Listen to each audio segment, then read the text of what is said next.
2016년 사순절 특별 새벽기도에 오신 여러분들을 주님의 이름으로 환영하고 축복합니다. 명절 뒤끝이어서 아직도 좀 우리가 육신은 분주하고 생각은 여러 가지 복잡할 수 있는데, 이 사순절 시작하는 첫날부터 나오신 여러분들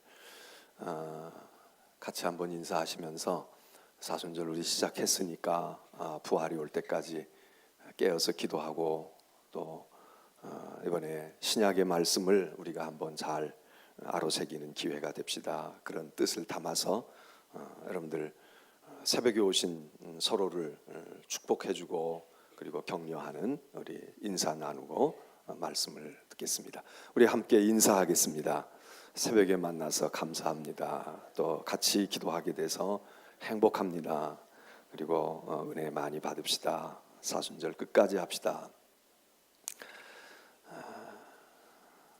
어디 한번 여러분들이 오늘 사순절 시작하셨는데 왠지 금년 사순절에 나도 모르게 개근할 것 같다, 그러는 이렇게 느낌이 오는 분 한번 손 들어 보십시오. 개근할 것 같으나 한번 손 내리세요. 개근하시기가 어려운 분들도 계실 테고, 또 어떤 분들은 또 손 들었다가 또 못하면 그게 뭐냐 그러실 수도 있겠고. 자, 먼저 오늘 우리 교회 교우 가운데 두 분이 수술을 받으시는데, 이봉순 권사님께서 오늘 고관절 수술을 인하대병원에서 받으십니다. 오전 10시 시간이 정해져 있는데 기도해 주시고, 김환련 권사님이 지난 주일날 교회 오셨다가 가시다가 택시에서 이렇게 내리시면서 조금 또 이렇게 문에 옷이 끼었는지 이래서 다치셔서 왼쪽 어깨에 또 오늘 수술을 나은 병원에서 받으십니다. 여러분 위에서 기도해 주시고, 정혜용 권사님의 시아버지, 시어머니, 그 김인원 성도의 분봉이신데 세상을 떠나셔서 본교회가 있으시기 때문에 우리는 위문하는 예배를 오늘 오후 2시 반에 예배를 드리는 문자가 갔을 텐데 2시 반, 교회에서는 2시에 출발하겠습니다. 여러분들이 위해서 기도해 주시기를 바랍니다. 자, 그런 알리는 말씀을 드리고 하나님의 말씀 우리 보겠습니다. 하나님의 말씀은 시편 말씀 74편 9절의 말씀, 한 권 말씀을 봅니다. 74편 9절 말씀. 시편 74편 9절 우리 한 절 함께 한 목소리로 봉독하겠습니다. 다 함께 읽습니다. 우리의 표적은 보이지 아니하며 선지자도 더 이상 없으며 이런 일이 얼마나 오랬는지 우리 중에 아는 자도 없나이다. 아멘. 금년 사순절도 우리 작년과 마찬가지로 말씀으로 살리라 그러는 전체적인 주제에서, 작년에는 우리가 구약을 전반적으로 쭉 살폈는데 금년에는 신약을 우리가 아침마다 살피도록 하겠습니다. 신약은 27권으로 되어 있기 때문에 어떤 성경책은 좀 두세 번 아침마다 우리가 말씀을 나누어서 들을 수 있을 테고, 어떤 성경은 한 권 또는 두 권을 묶어서 들을 수 있고, 그래서 나머지 몇 시간, 한 5시간쯤 5일쯤 되겠는데, 그 시간에는 어떤 특정한 성경 한 권씩을 나누지 않고 우리가 좀 다른 성경에 관한, 신약에 관한 말씀들을 나누려고 합니다. 오늘과 내일 모레 이렇게 3일에 걸쳐서는 이제 복음서로 마태복음을 시작하기 전에 우리가 그 구약과 신약 사이에 무슨 일이 있었으며 신약 성경 전체를 이렇게 조감하는 그런 시간을 가지도록 하겠습니다. 오늘은 먼저 하나님의 말씀인 구약과 신약이 우리가 이렇게 한 권으로 들고 있지만 사실은 신약과 구약은 같은 책으로 볼 수도 있지만 같지 않은 책입니다. 우선 시간적으로 너무 오랜 차이가 있습니다. 예를 들어서 어떤 한 사람이 글을 쓴다고 해도 소설을 써도 그렇고 어떤 무슨 자기의 무슨 그 신념이나 사상을 기술한다고 할지라도 그 사람의 그 똑같은 한 사람이 썼음에도 불구하고 시간이 흘러가고 상황이 바뀌면 그 사람 자신의 사상이 달라집니다. 발전이 되었던 아니면 변화가 왔던 달라지거든요. 예를 들면 바울 서신 같은 것도 바울의 서신을 우리가 보통 열 몇 개의 서신이 성경 속에 있다 그렇게 이야기합니다. 근데 바울 서신도 보면 물론 처음에서부터 끝까지 바울의 신앙이 그대로 일관되게 가는 부분도 있지만 바울의 생각이 조금씩 이렇게 변화되어지는 것을 보게 됩니다. 그래서 바울의 초기의 서신, 처음에 나왔던 서신들과 바울이 마지막 때에 썼던 서신들이 그게 예를 들어서 처음에는 이렇게 둥그렇게 생각하다가 네모나게 생각해서 바뀔 수도 있지만 내가 처음에는 인생은 말이야 뭐니 해도 어금니를 꽉 먹고 의지를 강하게 하고 말이야 무언가 싸워서 이길 마음을, 전투하는 마음을 가지고 인생을 살아야 돼 이렇게 살던 사람이 나이가 먹고 황혼길에 접어들고 인생 산전수전을 다 겪고 그러고 난 다음에 너무 그렇게 아둥바둥 살 필요 없어. 인생은 그렇게 사는 게 아니야. 인생은 마음을 열고 말이야 받아들일 거 받아들이고 줄 거 주고 그러고 사는 거야. 그리고 그 사람이 똑같은 생각이 바뀔 수도 있습니다. 이렇게 바뀌는 거 이랬는데 이렇게 바뀔 수도 있지만 또 어떤 변화가 옵니까? 예를 들어서 처음에는 무슨 물질이 중요하다고 생각을 했다가 나중에 가서는 아니야 물질보다는 행복이 마음의 행복이 중요한 거야 이러고 가치관이 바뀔 수도 있거든요. 그런 것처럼 인생에서 예를 들어서 처음 작품을 낼 때 하고 마지막 작품을 낼 때 20년 30년만 시간에 이렇게 거리가 있어도 그래도 이게 생각이 다르고 마음이 달라지거든요. 그런데 성경은 구약만 해도 천수백 년에 걸쳐서 형성된 책입니다. 천수백 년에 걸쳐서 그러니 말이 천수백 년이지 우리가 100년만 지나도 세상에 없어지는 것도 많은데 이게 어떻게 같을 수가 있어요?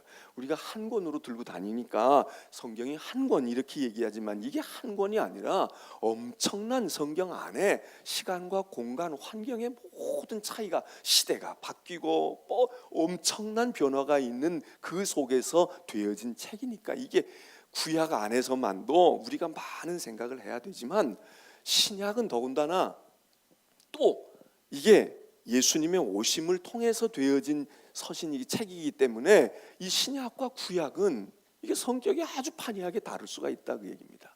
게다가 또 무엇가 우리가 성경을 이해할 때 필요하냐 하면 그냥 이게 오랜 세월이 흘렀어도 그냥 흘러 이렇게 오면 또 그래도 연속성이 있을 수가 있습니다. 그런데 신약과 구약은 구약 자체에서도 천수백 년의 시간적인 흐름이 있지만 신약과 구약 사이에는 큰 공백기가 있었다. 이게 뻥 뚫린 공백기가 있습니다. 우리는 그걸 가리켜서 400년이라고 봅니다. 400년. 40년도 아니고 400년 동안 완전히 단절된 상황 속에 있다가 신약이 형성이 되어진단 말이죠. 그러면 이게 어떻게 그냥 말라기 읽고 난 다음에 그냥 어떻게 마태복음으로 들어가겠습니까? 그 동안에 400년 동안 그리고 그 400년 동안에 무슨 일이 있었냐? 성경에 의하면 아무 소리도 들리지 아니하고 아무 이상도 보이지 아니했다. 오늘 시편 74편의 말씀을 읽었는데 사실 이 시편 74편의 말씀은 신약과 구약 사이에 있는 이 400년을 두고 이야기한 게 아닙니다. 이 아무 소리도 들리지 않는다, 아무 이상도 보이지 않는다라고 하는 것은 바벨론 포로 시절을 이야기하는 그런 뜻으로 우리가 읽을 수가 있는 건데, 그런데 생각해 보니까 그 시절만 그런 게 아니라 말라기 예언이 끝나고 난 다음부터 예수님, 그리고 조금 더 포함한다면 세례 요한이 광야에서 외치는 자의 소리가 들리기 시작했다. 때가 가까웠다, 하나님 나라가 가까웠다, 회개하고 복음을 믿어라, 이런 세례 요한의 외침이 터져 나오기 전까지, 말라기에서부터 세례 요한 직전, 예수님이 나타나시기 직전까지 400년 동안 아무것도 보이지 아니하고 아무것도 들리지 아니했다. 다시 말해서 하나님의 말씀이 완전히 단절된 상황, 이 상황을 우리가 성경에서 이렇게 구체적인 말씀으로 찾을 수는 없지만 역사적인 상황을 바라다 볼 때 그렇게 됐다, 그 얘기. 그래서 오늘은 신약에 대한 말씀을 하기 전에, 그러면 도대체 이 400년 동안이 이게 무슨 일이 있었냐 이거예요. 이 400년 동안 어떻게 그것은 그 다음에 나타나는 신약에, 또 우리들 그리스도인들의 신앙의 생활에 어떻게 무엇을 우리에게 주고 있을까, 그거를 좀 짚고 넘어가자, 그 얘기입니다. 자, 이걸 가리켜서 우리는 보통 뭐라고 말하면 신구약 중간 시기, 신구약 중간 시대, 이렇게 말합니다. 신약과 구약의 중간 지점에 있는 이 중간 지점, 이걸 우리는 400년이라고 봅니다. 400여 년. 예수님 태어나실 때로부터 그 이전 주전 400년 동안을, 이건 구약 시대도 아니고 신약 시대도 아니고 신구약 중간 시대, 이걸 400년이라고 말하고, 이 400년에 대한 흔적은 성경에서 아무것도 찾을 수가 없습니다.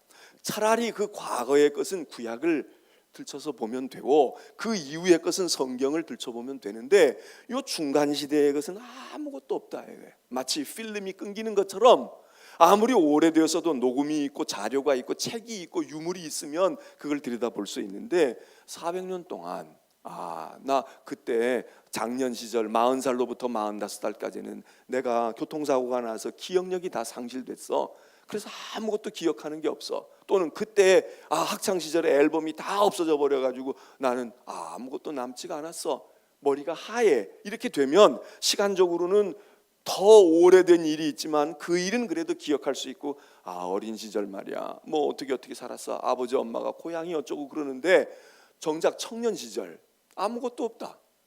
우리 사회에서 요즘에 그런 말 하잖아요. 뭐 과거 10년 잃어버린 10년이야. 뭐 어느 정권이 뭐 했으면 잃어버린 10년이야. 그 정권 하에서는 우리는 아니 차라리 외정 치하에서, 일제 치하에서, 또는 독재 정부 시절, 거기에도 기억이 있는데 그거는 잃어버린 시절.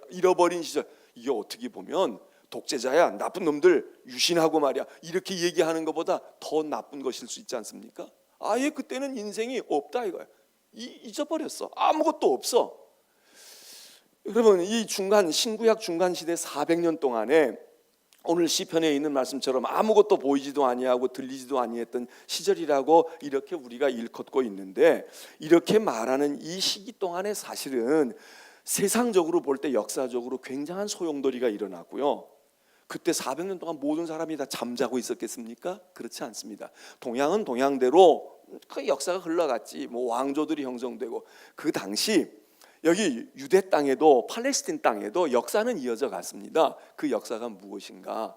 그게 우리가 잘 아는 알렉산더입니다. 알렉산더 대왕이 일어나서 그리스 제국, 히랍 제국이 알렉산더의 마케도니아 왕국으로 시작되어진 그 엄청난 제국이 세상을 뒤흔들고 있을 때였고, 그 역사의 소용돌이 속에 이 성경의 무대가 되어 있는 유대 땅도, 팔레스틴도 거기 포함되어 있었단 말이죠.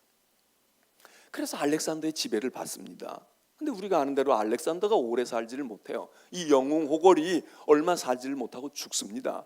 그리고 죽고 난 다음에 그 휘하에 있던 사람들이 알렉산더 제국을 나누어서 통치하기 시작을 합니다. 애국은 애국대로, 그리고 이스라엘을 중심으로 하고 있는 이 시리아라든지 이쪽은 이쪽대로, 그 다음에 마케도니아는 마케도니아대로, 이렇게 네 개의 나라로 나누어 다스리게 되는데, 이 영향을 또 받습니다. 그래서 팔레스틴이 포함되어 있는 그 일대, 시리아, 레바논, 이 일대를 다 통치하는 알렉산더의 후계 왕들, 장군들도 있고 뭐 이런데, 이런 사람들이 이제 나누어 맞는 히랍 제국이 쪼개져 가지고 다스리는 그 다스림을 한동안 받습니다. 또 그 왕국 가운데서도 이 애굽의 프톨레미라는 왕조가 있었는데 그 왕국의 영향도 또 입습니다. 이러면서 세월이 지나가는데, 그 중에 아주 특별히 영적으로 고약한 통치자가 바로 이 팔레스틴을 중심으로 하고 있는 이 여기 이 이스라엘 여기를 다스리게 됩니다. 이때에 대단한 어려움을 겪는데 정치적으로 인권적으로 무슨 뭐 이런 경제적으로 이런 어려움도 겪지만 영적으로 대단히 아주 고약한 통치자가 나타나서 그래서 유대인들로 하여금 예배드리는 일들을 하지 못하게 하는 안디오코스 에피파네스라고 하는 통치자가 나타나게 되는데 이 사람이 무서운 박해자입니다. 그래서 예루살렘 안에 가증한 것을 세워놓고 그리고 거기서 막 유대인들을 박해하고 유대인들을 고통 가운데 몰아넣습니다. 이때에 유대인들 가운데서 마카비라고 하는 가문이 나타나게 되는데 이 마카비가 나타나서 독립을 쟁취하기 시작을 합니다. 혁명을 일으키기 시작을 해요. 게릴라 전법을 쓰기도 하고 이러면서 주전 160여 년경에 드디어 이 마카비 형제들을 중심으로 한 유대인들이 그 통치자들을 물리치게 됩니다. 이때 잠깐 반짝하는 거예요.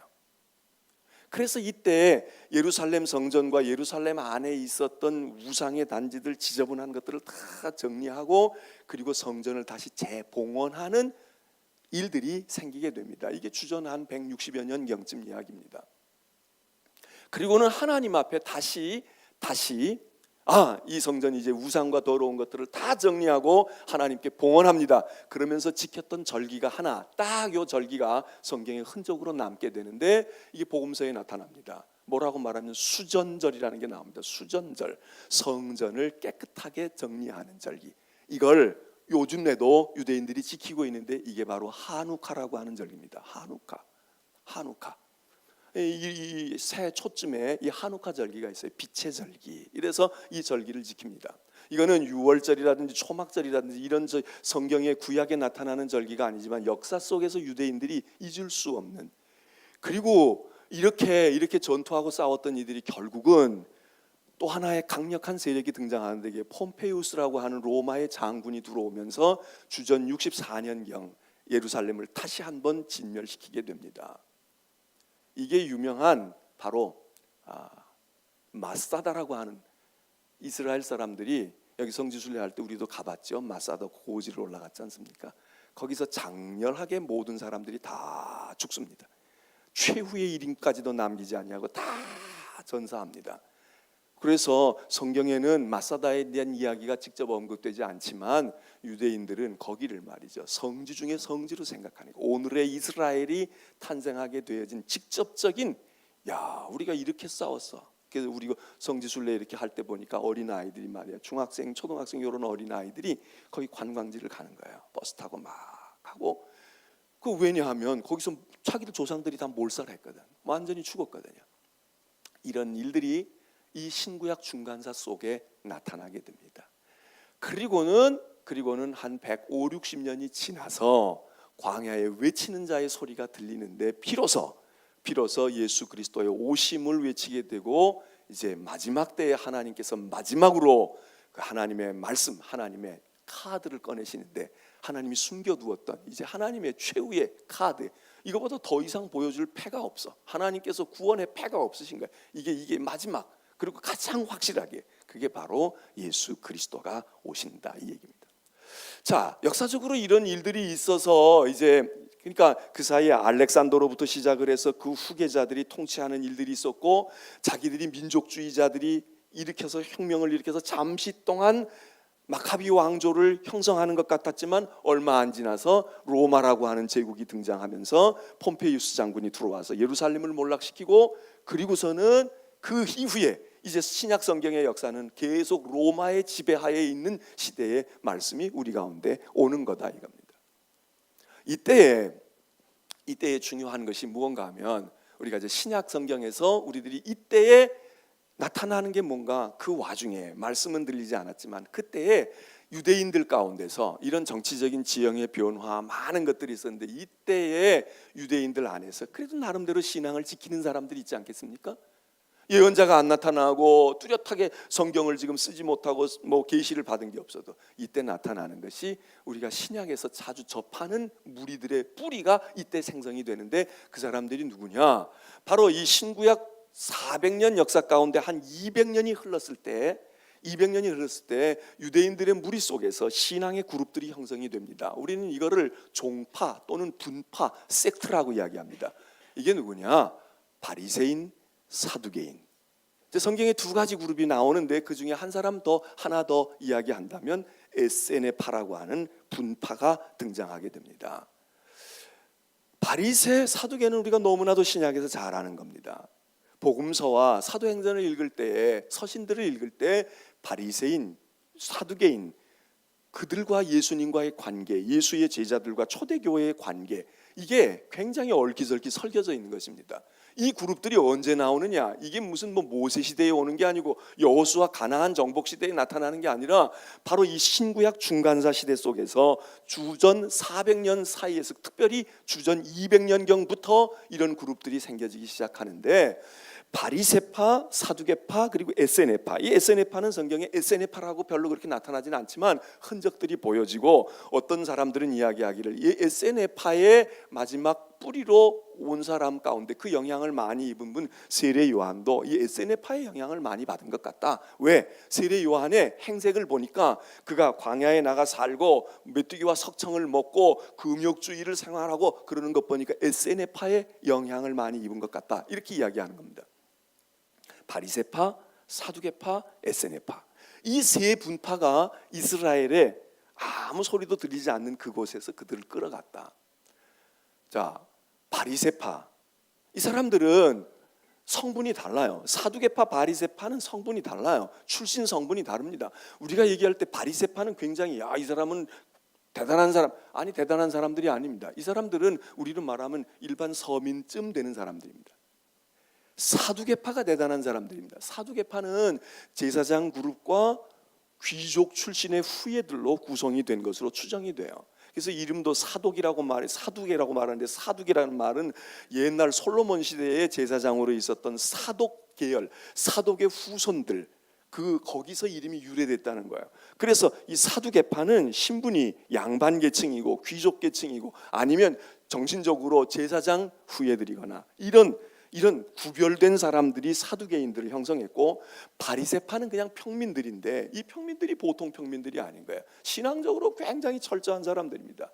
그래서 바리새인들은, 이 바리새라고 하는 말은 구별되었다, 우리는 달라, 우리는 이런 세상에 살지만 우리는, 요즘 말로 하면 성도라는 이름과 같은 겁니다. 우리는 달라, 우리는 거룩한 존재들이야, 분리되었어, 너희들과 세상과 달라, 이런 의미를 딱 담고 아예 그런 생각을 가지고 정체성을 거기다 두고 다른 생활했는데, 그래서 율법에 철저하고 하나님의 말씀대로 살려고 하고 신앙을 가져가려고 하고 이런 사람들입니다. 사두개인들은 제사장의 후일들이고 귀족들이니까 얼마나 또 이 사람들 자부심이 있겠어요.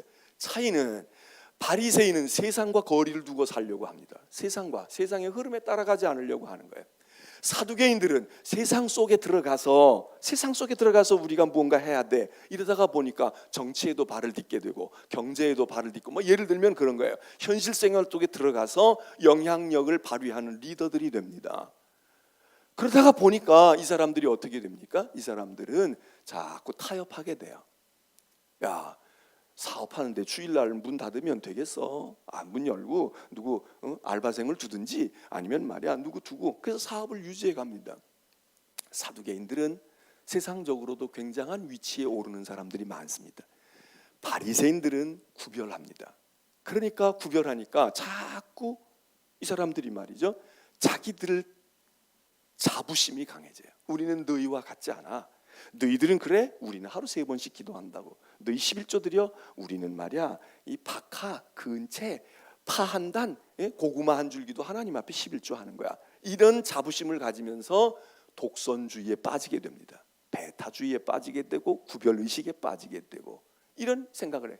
사두개인들은 점차 세상에 타협하면서 자기들이 세상 가운데 빨려 들어가게 됩니다. 결론은 어떻게 되는가? 사두개인들은 사라져버리게 됩니다. 세상에서 성공하겠다고 했던 사람들은 오히려 세월이 흘러면서 사라져버리고요, 여기 세상을 거리를 두었던 이들은 뿌리를 내리고 점점, 그래서 나중에는 사두개인들은 사라져버리고 바리새인들이 유대인들, 정통 유대인들의 그런 정신적인 지주가 되어져서 영향을 가져가는데, 문제는 어디 있느냐? 이 사람들이 독선주의에 빠집니다. 배타주의에 빠져요. 아주 철저히 율법적이고 철저히 신앙적이고 철저히 기도하는데, 그런데 이 사람들이 다른 사람을 무시합니다. 다른 사람들에 대해서. 자, 이 바리새인보다 더 영적으로 우리는 더 아예 세상과 모든 것 상종하고 이걸 끊어버리겠어.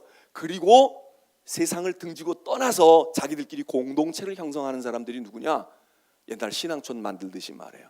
이 누구냐? 이게 바로 에세네파입니다. 그래서 이 사람들은 아예 예루살렘을 버려요. 본토를 버리고 광야로 나갑니다. 굴로 들어갑니다. 자기들끼리 생활합니다. 나중에 결혼도 하지 않아요. 이런 썩어진 세상에서 말이야 무슨 결혼을 해? 그리고 금욕적인 생활을 시작해요. 이 사람들이 에세네파입니다. 이 사람들이 나가서 살던 동굴 속에서 성경이 발견되는데 이게 쿰난 동굴입니다. 쿰난이라고 하는 곳에 가면 많은 사본들이 나오게 되어지는데 이 사람들이 거기서 밥 먹고 기도하고 성경 베껴 쓰고 말해요. 이런 일들을 하는 거야. 이 사람들을 얼마 뒤에 스스로 소멸해 버립니다. 왜? 결혼하지 않죠? 자녀가 없지요? 아무것도 없어요. 그래서 에세네파가 다 파묻혀 버리게 됩니다. 요 세 그룹들이 신구약 중간사 속에 나타나게 되는 거예요. 그리고 예수님에게 이 세 그룹들, 특별히 여기 바리새파와 사두개는 이렇게 성향이 달라요. 신앙 성향도 다릅니다. 바리새인들은 부활도 믿고 말해요. 뭐 이렇게 신앙에 우리와 비슷한 부분, 천사의 교리도 믿고 이런다면 이 사두개인들은 그걸 안 믿는 거예요. 그래서 자기네들끼리 아주 피 터지게 싸우는 사람들인데, 우리가 믿는 예수 그리스도가 등장하고 예수를 우리가 믿고 신앙의 기독교인의 그룹이 생기게 될 때에 예수를 십자가에 못 박아 죽이는 데에는 사두개인과 바리새인이 딱 손을 잡습니다. 공동의 적이라고 생각하고 그렇게 물과 기름처럼 겉돌던 사람들이 딱 손을 잡고, 그리고 예수를 십자가에 달아 죽이고 초기의 기독교인 그룹들을 박멸하는데 이 그룹들이 아주 무서운 영향력을 발휘하게 됩니다. 세례 요한은 에세네파인 이 에세네파가 가지고 있었던 아주 금욕적인 생활을 하고 동떨어진 광야로 나가서 생활하고 이 세상 것에 관심 두지 아니하고 그러는 생활했던 그 영향으로 볼 때 이 세 그룹 중에 여기 에세네파에 속할 수 있다, 그렇게 봅니다. 자, 우리가 아는 기독교의 초기의 역사에 대단한 영향을 미쳤던 바울이라고 하는 사람을 알고 있습니다. 길리기아 다소에서 많이 자랐고 거기서 가말리엘 문화에서 율법을 공부하고 했던 바울은 바리새파입니다. 그러니까 우리가 성경에서 바리새파, 에세네파, 사두개파 이거를 신구약 중간사 속에서 이 사람들이 말이에요. 특별한 예언자도 안 나타났고 그랬지만 이 세 그룹들이 영적으로 신앙적으로 이스라엘의 공동체를 끌어왔구나, 영향을 주었구나, 그리고 그것이 나중에 미쳤구나. 그 속에서 우리가 바울의 도움을 받았고요. 그리고 그 속에서 우리 신앙에 영향을 입습니다. 또 하나, 이 외에도 열혈당 뭐 이런 것들이 나타나게 되는데 그것들은 차치하고라도 하나 우리가 여기서 기억해야 될 건, 이 시간 동안에 신구약 중간기 동안에 신앙의 행태 가운데 하나가 변화가 오는데 그게 무언가 하면 이건 바벨론 포로 시절부터 있었던 것인데, 이스라엘의 신앙이라고 하는 건 우리가 아는 대로 구약의 율법을 중심으로 모세 오경을 중심으로 한 하나님께 제사하고 그러는 예배 아닙니까? 그래서 이스라엘 민족이 처음에는 광야 시절에는 성전, 성막 이거 중요하잖아요. 그래서 하나님께서 말씀하신 대로 성막을 짓고 그리고 가는 데마다 성막 회막을 먼저 지어놓고 그 다음에 텐트 치고 가더라도 그렇게 갔습니다. 자, 이게 발전하는 것이 가나안에 들어가서 맨날 이제 유목민족처럼 돌아다니지 아니하니까 성막이 발전해서 뭐가 됩니까? 예? 성막이 발전해서 뭐가 돼요? 아니, 그 전에 성전이 되잖아요. 다윗이 야, 나는 말이야 이렇게 백향목궁에 들어가 나는 이렇게 편히 쉬는데 하나님의 집은 아직도 텐트 속에 있어야 되니 이제 하나님의 성막도 성전으로 바꿔야 되겠어. 그리고 다윗이 성전 지을 생각을 해요. 그 다음부터는 이스라엘의 신앙은 성전 중심입니다. 특별히 예루살렘 성전 중심의 신앙으로 가잖아요. 근데 바벨론에 붙들려 가면서 나라가 망하고 성전은 다 회파되고 무너졌을 때 바벨론 땅에 들어가서 붙들려 간 백성들이 이게 예루살렘 성전 갈 수도 없고 말이야. 그래서 동쪽 창문을 열고 다니엘도 예루살렘 성을 바라보며 기도했지만 바벨론 시절 속에서 태어난 게 생성되어진 게 뭐냐면 성전 없이 예루살렘 성전 없이 신앙을 가져가는 방법을 터득했어요. 그게 뭐냐? 그게 회당입니다. 회당은 사실 교회가 아닙니다. 학교입니다. 유대인 학교입니다. 시나고그입니다. 회당인데 그 회당에서 바벨론 땅에서 회당을 지어놓고 거기서 아이들에게 자기네는 말을 가르치고 문화를 가르치고 가르치는데 글을 뭘로 가르치겠어요? 국어 독본이 있는 게 아닙니다. 하나님의 말씀이 교과서야. 성경보다 더 좋은 텍스트가 없어요. 성경을 가르치는 거예요. 학교와 교회가 구별될 수가 없어. 성경을 가르치는 거예요. 경전은 모세율법을 외우게 하고 암송하게 하고 그게 교과서야. 물론 다른 것도 가르쳤죠. 그래서 회당에서 교육과 더불어 신앙이 일어나게 되고 거기서 이제 하나님을 섬겨야 되는데 이게 말이에요. 성전도 없고 제사장도 없고 그러니까 어떻게 하게 됩니까? 거기서 제사의 형태가 바뀌게 돼요. 그 제사의 형태를 우리는 뭐라고 말하느냐? 회당 예배라 이렇게 말합니다. 회당 예배. 회당에서 새롭게 하나님을 예배하는 예배를 한대. 다행인 것은 두루마리를 가져왔단 말이에요. 두루마리. 그래서 회당에서 사회자가 나와서 두루마리를 읽습니다. 그리고 기도합니다. 그리고 그 두루마리 하나님의 말씀의 뜻을 풀어 전합니다. 양 잡아 바치고 소 잡아 바치는 대신에 그 일을 시작했단 말이에요. 이거를 매번 하게 됩니다. 바로 여기서 오늘 우리의 예배의 형태가 나오게 됐다는 거예요. 학자들의 얘기는 개신교의 예배의 형태, 기독교의 예배의 형태가 어디서 왔느냐? 우리 양 잡아 바치지 않잖아요. 제사 안 한단 말이에요. 그 예배의 형태가 이 회당에서부터 바벨론에서 돌아와서 우리가 요즘에 새벽에 읽다가 이제 말았지만 에스라 느헤미야를 읽으면서 돌아와가지고 성전을 지었지만 성전을 짓고도 수문학 광장에 앉아서 하나님의 말씀을 읽고 에스라가 그 말을 강해하고 이러는 예배의 형태가 바벨론에서 있었던 것이 돌아와서도 이게 이어져 왔고 이것이 점점 발전되어져서 교회의 예수 그리스도의 공동체인 교회가 가지고 있는 신앙의 핵심인 예배가 여기서 자리를 잡았다는 거예요. 그러니까 이 암흑의 시절이지만 이 중간기 400년 동안에 암흑의 시절이지만 제사장도 없고 예언자도 없고 뭔가 계시가 나타나지도 않았지만 이때에 이 세 그룹들을 중심으로 한 분파들과 그리고 회당을 중심으로 한 것이 이게 이스라엘의 신앙을 끌어왔다 이겁니다. 이게 견지해 왔다. 오늘 우리가 이런 유산을 받고 있습니다. 이 유산을 신앙 속에 가지고 있어요. 오늘 이 새벽에도 우리가 이게 회당에서 하던 일이거든. 이게 모이게 하고 말씀 읽고 말해 해설해주고 기도하고. 자, 오늘 신구약 중간사 400년 동안의 이야기를 오늘 여러분이 한 10몇 분 내지 20분 동안에 여러분은 다 훑고 지나가셨어요. 얼마나 수지를 맞았냐고. 400년 동안에 일어난 일을 우리는 20분 동안에 지금 다 했다고. 좀 감사한 표정을 지어보셔요. 얼마나 제가 20분 동안에 딱 축약을 해서 중요한 것만 딱 건져서 드렸잖아요. 자, 이걸 바탕으로 해서 그 다음에 우리가 이제 하나님의 말씀을 이해합니다. 내일은 어떻게 성경이 우리에게 왔을까? 그리고 성경만 그냥 딸꽃 하늘에서 떨어진 게 아니라 성경과 유사한 것은 없을까? 그러면 그 유사한 것들 가운데 어떻게 성경만이 정경으로 우리에게 와질까? 이런 것들을 여러분들에게 말씀을 드리겠습니다.